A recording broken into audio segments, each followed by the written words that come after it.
Selamat berjumpa kembali di video bagian 2 yang akan membahas tentang tahapan audit penghitungan kerugian keuangan negara atau PKKN. Tahapan yang pertama yaitu pra-perencanaan. Tahapan ini dimulai dari permintaan tertulis dari penyidik untuk melaksanakan audit PKKN. Selanjutnya yaitu ekspos dari penyidik. Tujuannya diantaranya untuk menyamakan persepsi terhadap objek yang akan dimintakan audit PKKN. Dari ekspos tersebut dilakukan telaah berdasarkan kriteria-kriteria sebagai berikut. Kriteria yang pertama yaitu penyimpangan yang menimbulkan kerugian keuangan negara. Selanjutnya, potensi kerugian keuangan negara dapat diperkirakan. Yang ketiga, lembaga berwenang seperti Badan Pemeriksa Keuangan atau Inspektorat Kementerian belum melakukan audit investigatif atas perkara yang sama. Dan yang terakhir, bukti-bukti yang diperlukan untuk menghitung kerugian keuangan negara sudah diperoleh oleh penyidik secara relatif cukup, andal, relevan, dan bermanfaat. Berdasarkan hasil telaah tersebut, maka dapat ditarik kesimpulan. Yang pertama, audit PKKN dapat dilaksanakan karena telah memenuhi kriteria. Dan yang kedua, audit PKKN belum bisa dilaksanakan karena belum memenuhi kriteria. Tahapan yang kedua yaitu tahap perencanaan. Dalam merencanakan audit PKKN, auditor harus yang pertama, mengidentifikasi pendekatan, prosedur, dan teknik audit yang akan digunakan untuk menguji penyimpangan.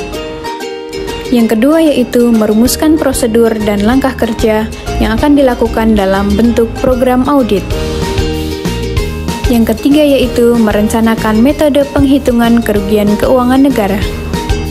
Yang keempat yaitu merencanakan perolehan bukti keterangan ahli lain apabila diperlukan. Dan yang kelima yaitu melakukan penilaian risiko penugasan dan merencanakan mitigasi risiko yang memadai. Tahapan yang ketiga yaitu pelaksanaan yang terdiri dari pengumpulan bukti, pengujian bukti, analisis bukti, dan evaluasi bukti. Auditor mengumpulkan dan mengevaluasi bukti sesuai dengan teknik pengumpulan, pengujian, analisis, dan evaluasi bukti. Bukti yang dikumpulkan harus memenuhi kriteria cukup, andal, relevan, dan bermanfaat. Pimpinan unit kerja dilarang menerbitkan laporan hasil audit PKKN apabila dalam penugasan tersebut tidak diperoleh bukti-bukti yang cukup, andal, relevan, dan bermanfaat yang dapat memberikan keyakinan yang memadai serta menjadi dasar untuk semua pertimbangan dan simpulan hasil audit penghitungan kerugian keuangan negara. Proses evaluasi dan analisis bukti dilaksanakan dan didokumentasikan dalam kertas kerja audit. Pengendalian penugasan melalui review berjenjang dan pembahasan intern perlu dilakukan guna menjamin kualitas audit, mempercepat proses penugasan, dan menyelesaikan permasalahan-permasalahan yang timbul selama penugasan. Jika dalam pelaksanaan audit PKKN terdapat putusan pengadilan yang menghentikan proses hukum yang sedang berlangsung, maka audit PKKN dihentikan dengan menerbitkan surat penghentian penugasan. Tahapan yang keempat, pelaporan. Format laporan hasil audit penghitungan kerugian keuangan negara memuat pokok-pokok uraian sebagai berikut.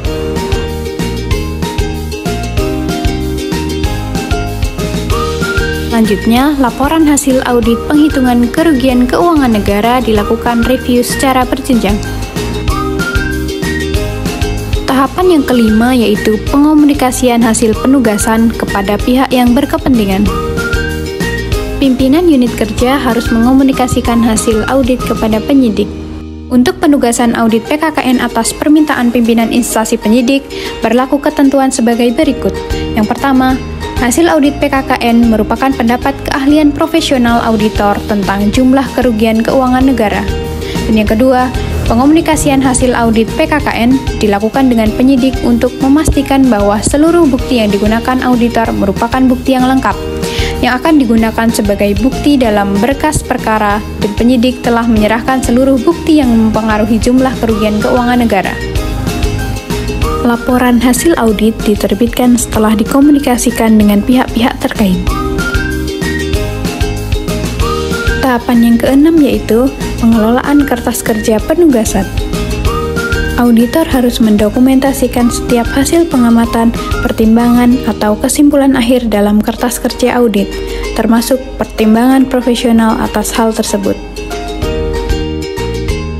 Kertas kerja audit harus memuat atau mempunyai referensi untuk semua informasi yang digunakan meliputi dokumen-dokumen sebagai berikut.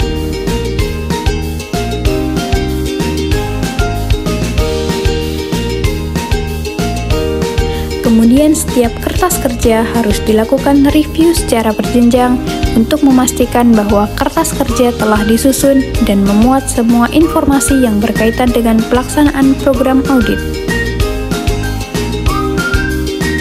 Selanjutnya tahapan yang ketujuh atau tahapan yang terakhir yaitu pemantauan tindak lanjut. Hasil pemantauan tindak lanjut yang dilakukan oleh unit kerja disampaikan kepada Deputi Kepala BPKP Bidang Investigasi. Dan bentuk tindak lanjut yaitu terdapat pemberian keterangan ahli di hadapan penyidik dan atau persidangan atas laporan-laporan PKKN yang telah diterbitkan.